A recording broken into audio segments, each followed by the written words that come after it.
தமிழோடு உறவாடும் உள்ளங்களுக்கு உணர்வாக தமிழ் பேசும் இனிய உறவு பாரதியின் அன்பு கிளந்த வணக்கங்கள். புயலோடு தொடங்கி இருக்கிறது நாடாளுமன்ற மழைக்கால கூட்டத்தொடர். எதிர்பார்த்தபடியே பெரும் புயலோடு ஆரம்பித்திருக்கிறது இந்த நாடாளுமன்ற மழை கூட்டத்தொடர் என்று கூறப்படுகிறது. அதாவது ஒரு வருடத்துக்கு முதல் ஊழலுக்கு எதிரான பெரும் பிரகடனத்தோடு ஆட்சிக்கு வந்தது நரேந்திர மோடி அரசு அப்படின்னு கூட சொல்லலாம். அதாவது அரசுக்கு எதிரான ஊழல் புகார் எதுவும் எழாததை தன்னுடைய முதலாண்டு சாதனைகளில் முக்கியமானதாகவும் அது முன்னிறுத்தியிருந்தது. அது மட்டுமல்லாது அடுத்த ஒரு மாதத்திலேயே ஏகப்பட்ட முறைகேடு ஊழல் புகார்கள் என்று பாரதிய ஜனதா கட்சி அரசை சூழ்ந்திருந்தன என்ற விடயத்தை கூட நாம் இந்த தருணத்தில் பதிவு செய்து கொள்ளலாம். மத்திய பிரதேசத்தில் நடந்த வியாபம் மாபெரும் ஊழல்.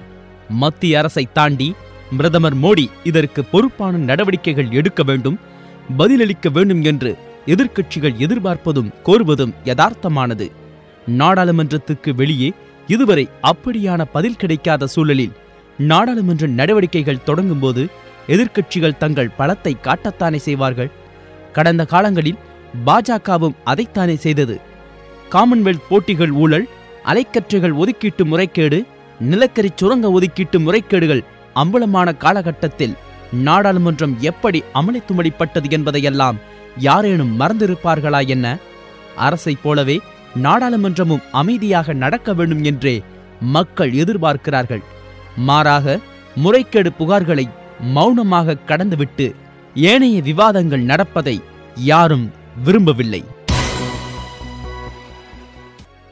பாரதிய ஜனதா கட்சி அரசு செல்லக்கூடிய திசை சரியானதாக தெரியவில்லை என்று பல தரப்பின் கருத்தாக இருக்கிறது. பாரதிய ஜனதா கட்சி மீதான ஊழல் முறைகேடு புகார்கள் தொடர்பான செய்தியாளர்களின் கேள்விகளுக்கு காங்கிரஸ் ஆளும் மாநிலங்களில் நடைபெற்ற ஊழல்கள் குறித்து விவாதிக்க கோரி பாரதிய ஜனதா கட்சி உறுப்பினர்களும் நோட்டீஸ் அனுப்பியிருக்கிறாங்க. எல்லா பிரச்சினைகள் குறித்தும் விவாதிப்போம் என்று சொல்லியிருக்கிறார் நாடாளுமன்ற விவகாரத்துறை அமைச்சர் எம் வெங்கையா நாயுடு. இது ஒரு புறம் இருந்தாலும் சோனியா காந்தியின் மருமகன் ராபர்ட் வதேரா நிலபேரம் முதல் குவோத்ரோஜி அதாவது போபஸ் ஊழல் விவகாரம் வரையில் அனைத்து பிரச்சினைகள் குறித்தும் விவாதிக்க அரசு தயாராக இருக்கிறது என்றொரு அறிவிப்பு கூட வெளியாக இருக்கிறது என்ற விடயத்தை நாம் சுட்டிக்காட்டலாம். கேரளத்தில் நடந்த மாட்டுத்தீவன ஊழல், கோவாவின் நீர் விநியோக திட்ட ஊழல், உத்தரகாண்ட் வெள்ள நிவாரண ஊழல், இமாச்சல பிரதேசத்தின் உருக்கு ஊழல் உட்பட அனைத்து பிரச்சனைகள் குறித்தும் நாடாளுமன்றத்தில் விவாதிக்க அரசு தயாராக உள்ளது என்று சொல்லியிருக்கிறார். முறைகேடு குற்றச்சாட்டுக்கு ஆளாயிருக்கும் சுஷ்மா சுவராஜோ இன்னும் ஒரு படி மேலே போய் மூத்த காங்கிரஸ் தலைவர் ஒருவர் நிலக்கரி ஊழலில் சம்பந்தப்பட்ட சந்தோஷ் பக்ரோடியாவுக்கு தூதராக அலுவல் பாஸ்போர்ட் வழங்குமாறு என்னை நிர்பந்தித்தார். தேவைப்பட்டால் அந்த மூத்த தலைவர் யார் என்பதை நான் நாடாளுமன்றத்தில் தெரிவிக்க தயாராக இருக்கிறேன் என்று ட்விட்டரில் குறிப்பிட்டிருக்கிறார். இவையெல்லாம் என்ன விதமான பதில்கள் என்ற கேள்விகள் எழுகின்றன. ஐக்கிய முற்போக்கு கூட்டணி அரசின் ஊழல்கள் மக்களுக்கு தெரியாதது அல்ல என்றும் அந்த ஊழல்கள் ஏற்படுத்திய அதிருப்தியும் வெறுப்பும் தானே நரேந்திர மோடியை இன்றைக்கு பிரதமர் பதவியில் அமர்த்தியிருக்கின்றன என்ற கூற்றும் காணப்படுகிறது. காங்கிரஸ் உள்ளிட்ட எதிர்க்கட்சிகள் ஆளும் மாநிலங்களில் ஊழல்கள் நடந்திருப்பதாக தெரிவித்தால் அந்த மத்திய அரசு விசாரிக்கட்டும், குற்றவாளிகளை நீதியின் முன் நிறுத்தட்டும், மக்கள் அதை வரவேற்பார்கள். ஆனால் நீ என்ன பார்த்து கேள்வி எழுப்பினால் நான் உன்னை கேள்விக்குள்ளாக்குவேன் என்று சரியான அணுகுமுறை அல்ல என்றும் ஒரு கூற்றிருக்கிறது. ஆக இப்படியான அணுகுமுறை அரசியல் காய் நகர்த்தர்களுக்கு உதவலாம், ஆனால் நம்பகத்தன்மை பறிபோய்க் கொண்டிருக்கிறது என்பதை பாரதிய ஜனதா கட்சி உணர வேண்டும் என்று பல்வேறு அரசியல் தரப்பிலிருந்து எழக்கூடிய ஆழப்பெரிய கருத்துகளாக இருக்கிறது என்ற விடயத்தையும் நாம் அரசியல் தடத்தில் பதிவு செய்து கொள்ளலாம். புயலோடு தொடங்கி இருக்கிறது நாடாளுமன்ற மழைக்கால கூட்டத்தொடர். சிறப்பு பார்வை கேட்டீர்கள்.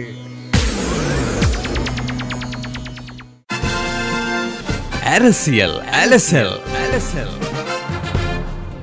இன்றைய அரசியல் அலசல் பகுதியில் பிரிட்டிஷார் காலத்தில் அதிகபட்ச சுதந்திரத்தை அனுபவித்தார்கள் மதுப்பிரியர்கள் என்ற கூற்று காணப்படுகிறது. அது பற்றிய ஒரு சில விடயங்களை நாங்கள் அலசி பார்க்கலாம். அதாவது பிரிட்டிஷார் காலத்தில் அதிகபட்ச சுதந்திரத்தை அனுபவித்தார்கள் மதுப்பிரியர்கள் தாம்.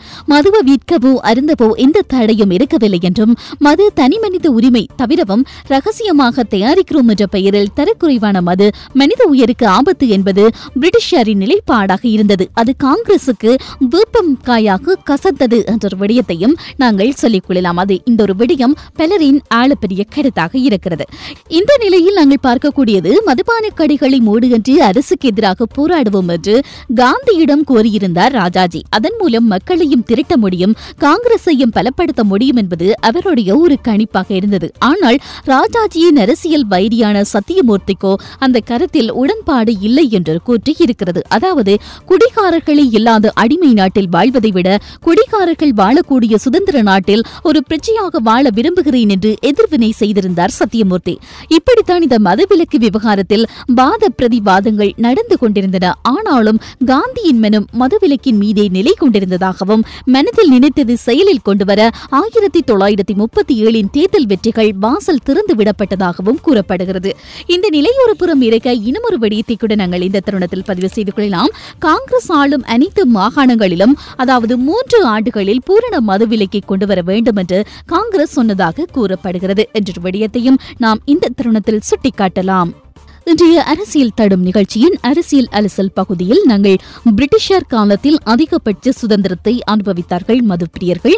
இந்த ஒரு விடயத்தை நாங்கள் அலசி பார்க்க இருக்கிறோம். அதாவது பாத்தீங்க அப்படின்னு சொன்னால் 2வது உலகப் போரில் இந்தியாவை ஈடுபடுத்தியதற்கு எதிர்ப்பு தெரிவித்து மாகாண முதல்வர்கள் பதவி விலங்கியிருந்தார்கள். அது மட்டுமல்லாது மதுவிலக்கு நடவடிக்கையும் பாதை மாறியிருந்தது. 1946 தேர்தலுக்கு பிறகு சில மாகாண முதல்வர்கள் மீண்டும் மதுவிலக்கில் ஆர்வம் செலுத்தினார்கள். ஆனால் சென்னை மாகாணமும் முதல்ல நின்றதாக சொல்றாங்க. அதாவது ஓமந்தூர் ராமசாமியின் உழைப்பால் 1948 சென்னையில் பூரண மதுவிலக்கு அமலுக்கு வந்ததாக கூறப்படுகிறது. அதாவது சுமார் 1/4 நூற்றாண்டு காலத்துக்கு தமிழகத்தில் மதுவிலக்கு அமலில் இருந்ததாகவும் இதர பிராந்தியங்களில் மதுவிலக்கை தீவிர அமல்படுத்த முடியாமல் அரசு தடுமாறினதாகவும் சொல்லப்படுகிறது. அதையும் தாண்டி அடுத்த கட்ட ஒரு விடயம் என்ன அப்படின்னு சொன்னால் வருவாய் இழப்பு, சட்ட ஒழுங்கு சிக்கல்கள் என்று பல காரணங்கள் இருந்தாலும் இந்த பூரண மதுவிலக்கை நிறைவேற்றியே தீர வேண்டும் என்று காங்கிரஸ் இருந்திருக்கிறது. இதற்காக டிசம்பர் 6, 1954 மன்னாராயணன் தலைமையில் மதுவிலக்குக்கு விசாரணை குழு என்று அமைக்கப்பட்டதாகவும் கூறப்படுகிறது என்ற விடயத்தையும் நாம் இந்த தருணத்தில் பதிவு செய்து கொள்ளலாம். தமிழ்நாட்டில் காங்கிரசுக்கு பிறகு ஆட்சிக்கு வந்த அண்ணாவும் மதுவிலக்கில் உறுதி காட்டியிருந்தார் என்று கூறப்படுகிறது. ஆனால் அவருடைய மறைவுக்கு பிறகு நிதி நெருக்கடியை காரணமாக சொல்லி மதுவிலக்கை ரத்து செய்ய தீர்மானித்திருந்தது கருணாநிதி அரசு என்ற விடயத்தையும் நாங்கள் சொல்லிக் கொள்ளலாம். ராஜாஜி, காமராஜர், காயிதே மில்லர் போன்றோர் எதிர்த்திருந்தாலும் கொழுந்து விட்டெறியக்கூடிய நெருப்பு வளையத்திற்குள் கொளுத்தப்படாத கற்பூரமாக தமிழ்நாடு எத்தனை நாளைக்குத்தான் தன்னை பாதுகாத்துக் கொள்ள முடியும் என்று கேட்டு அண்டை மாநிலங்களில் நடக்கக்கூடிய மது விற்பனையை சுட்டிக்காட்டியிருந்தார் கருணாநிதி என்ற விடயத்தையும் நாம் சுட்டிக்காட்டலாம். இன்றைய அரசியல் அலசல் பகுதியில் நாங்கள் மதுவிலக்கும் அரசை இது பற்றிய ஒரு சிறப்பு பார்வையை பார்த்துக் கொண்டிருக்கிறோம். அந்த வகையில நாங்க பார்க்கக்கூடியது பாத்தீங்க அப்படின்னு சொன்னால் அதாவது ஒரு கட்டத்தில் மது ஒழிப்பு சட்டத்தின் கீழ் ஏராளமானவர்கள் மீது வழக்குகள் தொடரப்பட்டிருந்தன. அதையும் தாண்டி மீண்டும் மது விற்பனைக்கு அனுமதி வழங்கியிருந்தார்கள் ஜெயலலிதா. அன்று தொடக்கி மதுவிலக்கு கோரிக்கையை தொடர்ந்து எழுறதும் வருவாய் காரணத்தை மறைமுகமாகவும் அதே சமயம் பாத்தீங்க அப்படின்னு சொன்னால் கள்ள சாராய சாவுகளை நேரடியாக சொல்லியும் மதுவிலக்கு விடயத்தில் இரு பெரும் திராவிட கட்சிகளும் ஒரு குடையில் நின்றன அப்படின்னு கூட சொல்லலாம். இந்த சூழலில் அரசு 2003 அதாவது டாஸ்மாக் வழியாக மதுவை நேரடியாக விற்பனை செய்ய தொடங்கியிருந்தது. அரசு மதுவை விற்கக்கூடிய செயலை அரசியல் கட்சிகள் சமூக ஆர்வலர்களிடமிருந்து பலர்த்த எதிர்ப்புகள் ஏற்பட்டிருந்தன அப்படின்னு கூட நாங்க சொல்லலாம். அதாவது பாமக, மதிமுக உள்ளிட்ட கட்சிகள் மதுவிலக்கை தங்களுடைய பிரதான கோஷமாக வைத்திருந்தன. 2016 சட்டமன்ற தேர்தல் நெருங்கி வரும் சமயத்தில் மதுவிலக்கு கோரிக்கை மீண்டும் 2016 சட்டமன்ற தேர்தல் நெருங்கி வரக்கூடிய சமயத்தில் மதுவிலக்கு கோரிக்கை மீண்டும் பேருருவம் கொண்டிருந்தது அப்படின்னு கூட சொல்லலாம். அதனுடைய எதிரொலியாக நாங்கள் ஆட்சிக்கு வந்தால் மதுவிலக்கை அமல்படுத்துவதற்கு தீவிர நடவடிக்கைகள் எடுப்போம் என்று அறிவித்திருந்தார் திமுக தலைவர் கருணாநிதி. ஆனால் இன்று வரை சிறு கட்சிகள் மட்டுமே பேசி வந்த ஒரு விடயத்தை தற்போது திமுக போன்ற ஆட்சி நிர்வாகத்தை அதிகம் அனுபவித்த கட்சி எடுத்திருப்பது மதுவிலக்கு விடயம்தான் என்றும் பலசாரரின் கருத்தாக காணப்படுகிறது. திமுகவின் மதுவிலக்கு நிலைப்பாட்டுக்கு முதல்வர் ஜெயலலிதாவிடமிருந்து என்ன விதமான எதிர்வினை வரப்போகிறது என்று தெரியல. ஆனாலும் கூட ஆட்சிக்கு வந்த பிறகுதான் செய்வீர்கள், நான் ஆட்சியில் இருக்கும் போதே செய்கிறேன் அப்படின்ற ஒரு தொனியில் அவருடைய கருத்தாகவும் இருக்கிறது அப்படின்னு கூட சொல்லலாம். ஆனால் எது அப்படி இருந்தாலும் நாட்டு மக்களின் நலனை கருத்தில் கொண்டு அரசு சில முடிவுகளை எடுப்பது என்பது அது சுமூகமாக இருக்கும். ஆனால் இந்த நிலை ஒருபுறம் இருந்தாலும் அரசு திடீரென்று மதுவை வந்த உடனடியாக நிறுத்த முடியாது. காரணம் வருவாய் என்ற விடயம் அங்கே குறிப்பிட்டு சொல்லக்கூடியதாக இருக்கிறது. ஆகவே மக்களை அரசு நோக்க போகிறதா, மக்களுக்காக அரசு என்ன செய்ய போகிறது அப்படின்ற சில கேள்விகள் எழுந்திருக்கின்றன. ஆனால் இதற்கான தீர்வை நிச்சயமாக அரசு எடுக்கும் என்ற விடயத்தை கூட நாங்கள் எதிர்பார்க்கலாம், நம்புவோம் என்ற விடயத்தையும் நாம் இந்த தருணத்தில் பதிவு செய்து கொள்ளலாம். கேட்டது அரசியல் LSL.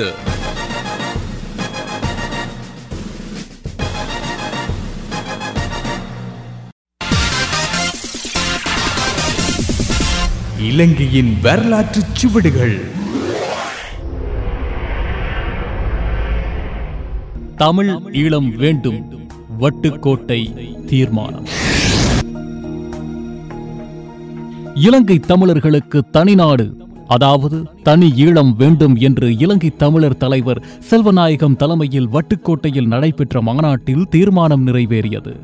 இலங்கை தமிழர்களுக்கு பாதுகாப்பு வேண்டும், அதற்கு மாநில சுயாட்சி வேண்டும் என்று இலங்கை தமிழர்களின் தந்தை என்று போற்றப்படுகிற செல்வநாயகம் போராடி வந்தார்.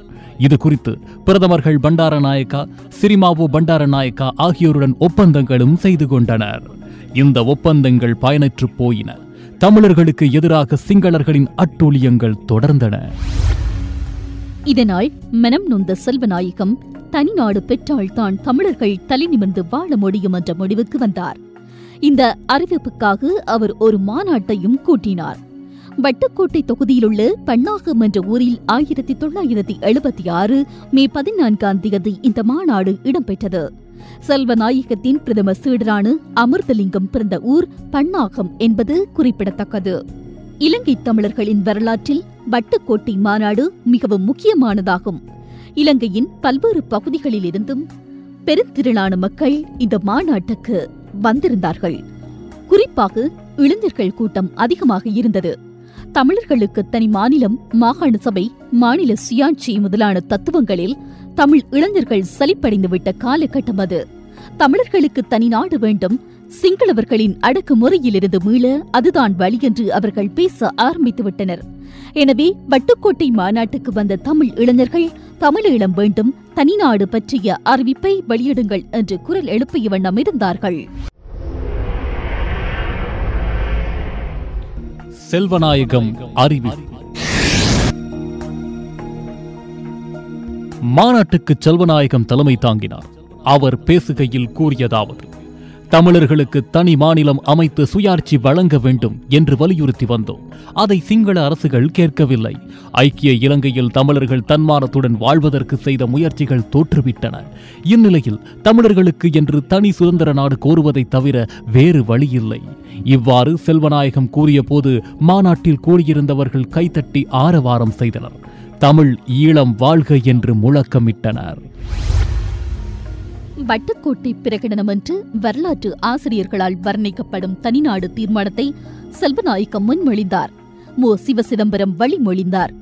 ஒவ்வொரு நாட்டுக்கும் உள்ள உரிமையின் அடிப்படையில் சுதந்திரமான இறைமையுள்ள மத சார்பற்ற சோசலிச தமிழீழத்தை அமைப்பதற்கு நாம் எம்மை அர்ப்பணிப்போம்.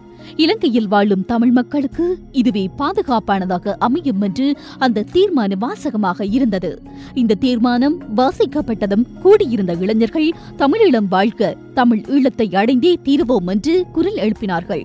இந்த தீர்மானத்தை அடுத்து தமிழர் கூட்டணியின் பெயரை தமிழர் விடுதலை கூட்டணி என்று மாற்ற தீர்மானிக்கப்பட்டது. தமிழர் விடுதலை கூட்டணியின் பொதுச் செயலாளராக அமிர்தலிங்கம் தேர்ந்தெடுக்கப்பட்டார். அவர் இலங்கையின் வரலாற்றையும் இலங்கையின் பூர்வ குடிகள் தமிழர்கள்தான் என்பதையும் விளக்கி சொற்பொழிவாற்றினார். பின்னர் அவர் கூறியதாவது: இலங்கைக்கு இங்கிலாந்து சுதந்திரம் வழங்கிய போது தமிழர்களுக்கு தனிநாடு வழங்கியிருக்க வேண்டும். அப்படி செய்யவில்லை. சிறுபான்மை மக்களுக்கு பாதகமான சட்டங்களை நிறைவேற்றக்கூடாது என்று கூறி முழு நாட்டையும் சிங்களவரிடமே ஒப்படைத்துவிட்டனர். சிங்களவர்கள் தங்களுக்கு கிடைத்த அதிகாரத்தை தவறாக பயன்படுத்தி தமிழர்களை இரண்டாம் தர பிரஜைகளாக ஆக்கிவிட்டார்கள்.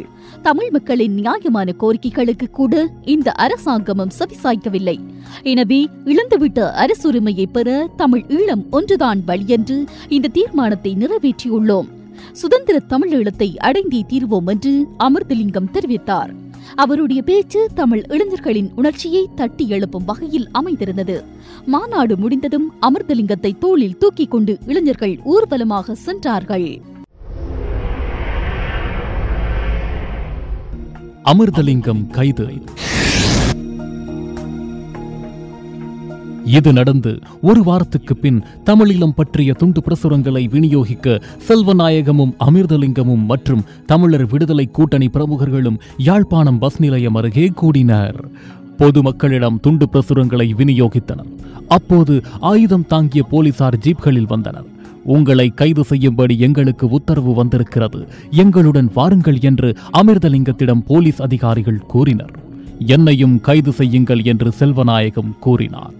நீங்கள் எங்களுக்கு தேவையில்லை என்று போலீஸ் அதிகாரி சொன்னார். அமிர்தலிங்கம், VN நவரத்தினம், KP ரத்தினம், K துரை ரத்தினம், M சிவச்சிதம்பரம் ஆகியோரை போலீசார் கைது செய்து அழைத்துச் சென்றனர். இவர்களுடன் சென்ற செல்வநாயகத்தை போலீசார் தடுத்து நிறுத்திவிட்டனர். அமிர்தலிங்கம் மீது வழக்கு தொடரப்பட்டது. அமிர்தலிங்கத்தின் மீதும் மற்றவர்கள் மீதும் வழக்கு தொடரப்பட்டது. தேச துரோகம் செய்ததாக அவர்கள் மீது குற்றம் சாட்டப்பட்டது. நெருக்கடி கால சட்டத்தின் கீழ் அமைக்கப்பட்ட நீதிமன்றில் இந்த வழக்கு 3 நீதிபதிகள் கொண்ட பெஞ்ச் முன்னிலையில் விசாரணைக்கு வந்தது. நெருக்கடி கால சட்ட முறைப்படி பிரகடனம் செய்யப்படவில்லை என்றும் அந்த சட்டப்படி அமைக்கப்பட்ட நீதிமன்றில் தொடரப்பட்டுள்ள இந்த வழக்கு செல்லாது என்றும் அமிர்தலிங்கத்தின் தரப்பிலும் மற்ற தலைவர்களின் தரப்பிலும் வாதாடப்பட்டது. இந்த வாதத்தை நீதிபதிகள் ஏற்றுக்கொண்டு அமிர்தலிங்கத்தையும் மற்றவர்களையும் விடுதலை செய்தனர். இந்த தீர்ப்பு பெரும் பரபரப்பை உண்டாக்கியது. செல்வநாயகம் மரணம். அடுத்த வாரம் தொடரும்.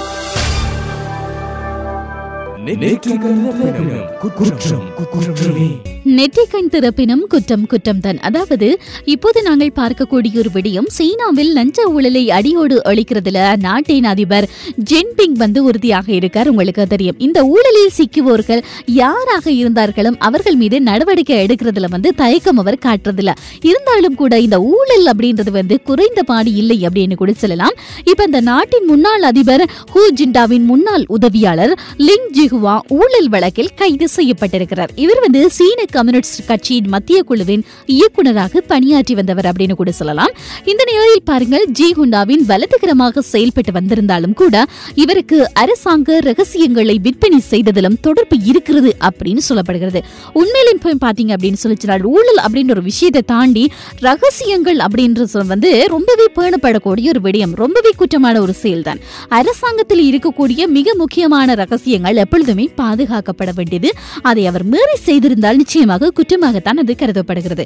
இந்த நிலையில் கைது செய்யப்பட்டிருப்பது குறித்து சீன கம்யூனிஸ்ட் கட்சி நாளிதழ் லஞ்ச ஊழலுக்கு எதிரான நடவடிக்கையில் எவருக்கும் விதிவிலக்கு கிடையாது அப்படின்ற ஒரு கருத்தை தெரிவிச்சிருக்கிறது. அப்படின்ற ஒரு விஷயத்தையும் நாங்க இந்த தருணத்துல பதிவு செய்து கொள்ளலாம். இந்த தருணத்துல நாங்க மற்றொரு விஷயத்தை கூட பார்த்தாக வேண்டும். நிதி மோசடிகளுக்கு எதிராக போலீஸ் பிரிவு தேர்தல் முடியும் வரை வேட்பாளர்களை கைது செய்யும் நடவடிக்கைகளை தற்காலமாக நிறுத்தி வைத்திருக்கிறது அப்படின்னு சொல்லி இலங்கையிலிருந்து வெளிவரக்கூடிய ஒரு செய்தியாக இருக்கிறது. தேர்தல்கள் ஆணையாளர் மற்றும் எதிர்க்கட்சிகளின் தலைவர்கள் விடுத்த வேண்டுகோளுக்கு இணங்க இந்த முடிவு எடுக்கப்பட்டிருக்கிறது அப்படின்னு சொல்றாங்க. உண்மையிலுமே பாத்தீங்க அப்படின்னு சொல்லி சொன்னால் இந்த தேர்தலுக்காக நிதி மோசடிகளில் ஈடுபடுவோருக்கான நிச்சயமாக அந்த பாத்தீங்க அப்படின்னு சொன்னால் வேட்பாளராக இருந்தாலும் சரி, அந்த அரசியல் பிரிவில் இருக்கக்கூடிய யாராக இருந்தாலும் சரி, தீவிர விசாரணைகள் மேற்கொள்ளப்பட வேண்டியது ஒரு கடப்பாடாக இருக்கிறது. அது மட்டுமல்லாது உண்மையிலுமே மோசடி செய்தவங்க இன்னைக்கு எல்லாருமே பாத்தீங்க அப்படின்னு சொன்னா ரொம்பவே வசதியா இருக்கிறாங்க. ஆனால் ஏழை மக்கள் மட்டும்தான் இன்று வரை அவர்கள் ரொம்பவே கஷ்ட துன்பங்களை அனுபவித்துக் கொண்டிருக்கிறார்கள். இந்த நிலை ஒருபுறம் இருக்க, வேட்பாளர்கள் கைது செய்யப்படும் போது அது வாக்காளர்களையும் கட்சிகளையும் பாதிக்கும் என்ற அடிப்படையில் இந்த முடிவு எடுக்கப்பட்டிருக்கிறது அப்படின்னு சொல்றாங்க. இந்த நிதி மோசடிகளுக்கு எதிரான விசாரணைகள் தொடர்ந்து முன்னெடுக்கப்படும் அப்படின்னு சொல்லி அறிவிக்கப்பட்டிருக்கிறது. ஆனால் நிதி மோசடிக்கான விசாரணைகள் முன்னெடுக்கப்படும் அப்படின்னு சொல்லி அறிவிக்கப்பட்டிருந்தாலும் கூட அதற்கான முன் நடவடிக்கைகளை உடனடியாக மேற்கொள்ள வேண்டும். அதை தாமதப்படுத்தக்கூடிய தருணத்தில் நிச்சயமாக பின் விளைவுகளை நாம் சந்திக்க வேண்டியிருக்கும் அப்படின்ற விஷயத்தை கூட நாங்கள் குறிப்பிட்டு சொல்லலாம். இன்றைய அரசியல் திடம் நிகழ்ச்சியை செவிமடுத்த அத்தனை உறவுகளுக்கும் இனிமையானதொரு நன்றி.